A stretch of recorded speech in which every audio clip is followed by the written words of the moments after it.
Welcome back to another episode of Rock Boys Football. Matt Rhule and the Nebraska Cornhuskers with a major 2024 high school recruiting trail win, leading the commitment from four-star cornerback Mario Buford. He is the little brother of Marquise Buford, who's already playing for Nebraska.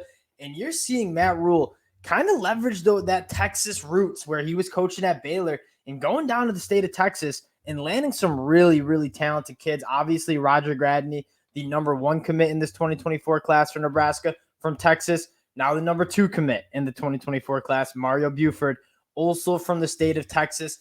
Matt Rhule had a lot of relationships during his time at Baylor at the high school level in the state of Texas. And you're seeing him leverage some of those to bring some of the top talent of Texas to Lincoln, Nebraska. And Mario Buford's a guy, offers from Texas A&M, a plethora of SEC schools. You see the 24/7 Sports ranking as the 64th cornerback in the country.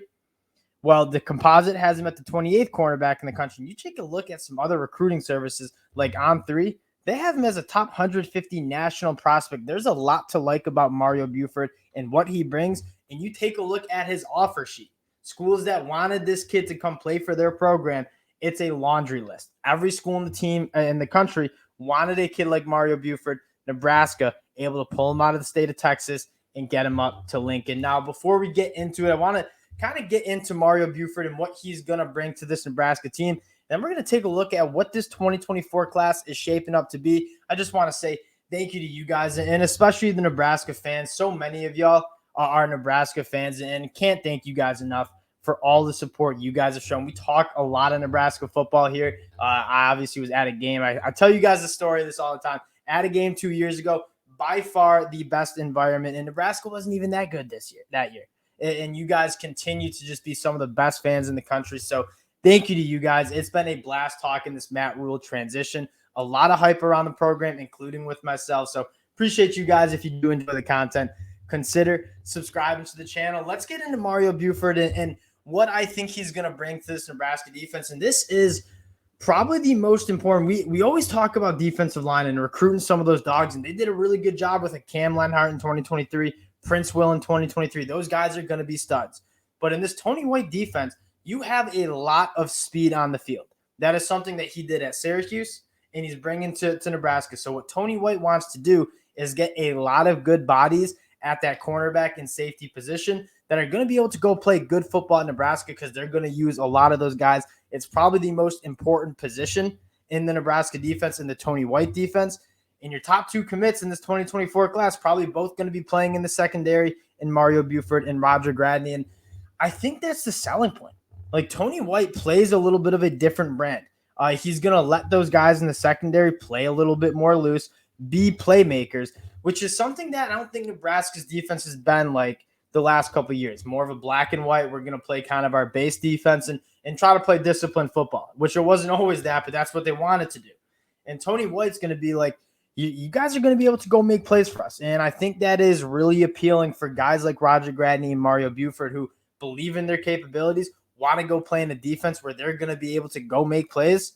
And so I think we're going to see Nebraska really go after some top guys in the secondary because that is what Tony White wants to do on the defensive side of the ball. I want to pull up Mario Buford and what he kind of brings to the table as a kid out of high school. There's so much to like. And one thing we didn't note, Matt Rhule continuing to go after the track athletes. If you listen to Matt Rhule and what he wants in his players, he wants guys who have speed. If you're faster than the guy you're trying to play against, it's going to make the game a lot easier. Roger Gradney and Mario Buford, both with track backgrounds, but what you're going to see the most that you absolutely love about Mario Buford, he plays the football very, very aggressively in terms of sticking his foot in the ground and going and making plays.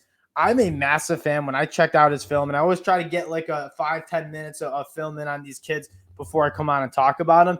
Mario Buford, there's so much to like about the physicality and kind of the aggressive nature that he plays. You're going to see a hustle play here that you absolutely love from a kid that, hey, you're not going to get this from all the four-star recruits. Like a hustle play, chasing a guy down. You see the track speed, which you love, but you like more is that hustle play. And then Mario, he's a guy that I think has that long speed and not necessarily the longest guy, but he plays the football extremely aggressively. So I think he's an underrated guy. I think 24/7 Sports seemingly sleeping on him a little bit.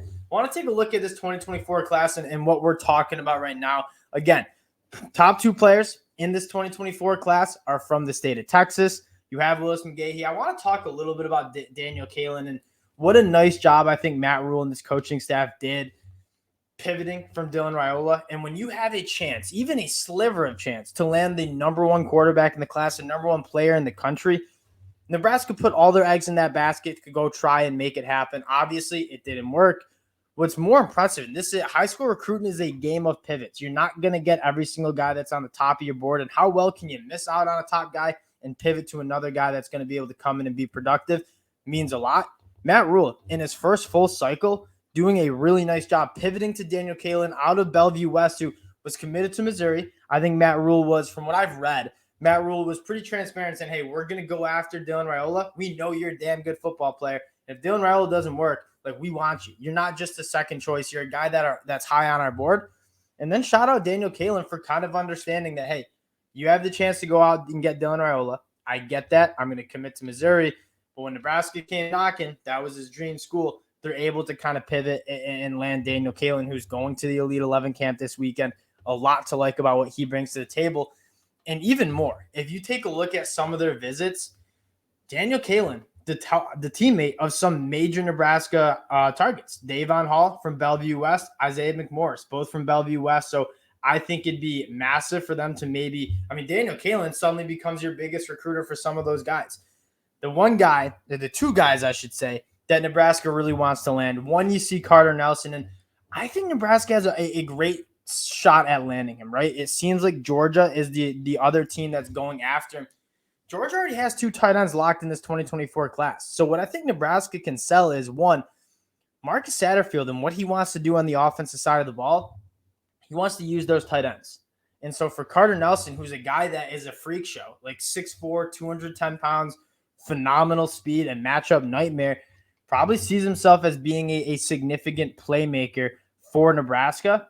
And I think that's one thing they're selling. And the next thing they can sell that Georgia probably can't sell is you're probably going to see the field early if you go to Nebraska. Georgia, a laundry list of talented tight ends where you're probably just going to be in a room with a bunch of guys and maybe not getting that playing time that you want early. So I think Nebraska really has a lot to sell Carter Nelson on. Plus, just an in-state kid. You know he's been around that Nebraska end for a long time. His whole childhood, probably dreamed of playing for Nebraska. So I know you're going up against Georgia, who just took Dylan Raiola off your board. Carter Nelson seems like a guy that you think Nebraska has a very good chance at landing. And the other guy who's not scheduled to take a visit yet, Gatlin Bear from the state of Idaho.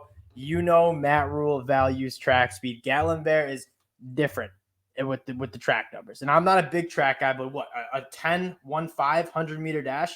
I mean, that's the fastest in the country, and it's not even close. For example, Isaiah McMorris, who's on Nebraska's board, I'm pretty sure he was like a state champ or one of the best in the state of Nebraska in the 100-meter, was like a 10.83. Like, Gatlin Bear is a little bit of a unicorn. He's different.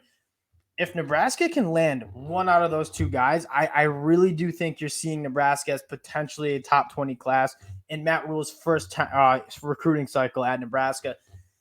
And I don't even think Matt Rhule needs to recruit. You don't need to see a top 10 class, because what Matt Rhule's consistently showed he can do is run a tight ship, run a good program. When he was winning at Temple, when he was winning at Baylor, it's not like he was winning with top 5 recruiting classes.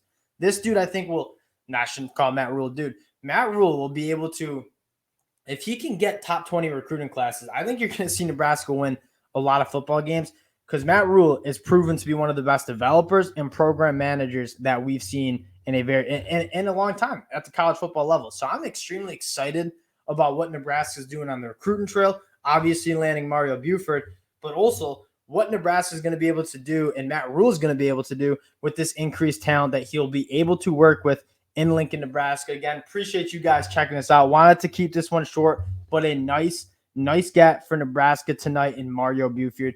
If you do enjoy the content, consider subscribing to the channel. We appreciate you guys, and we'll talk to y'all later.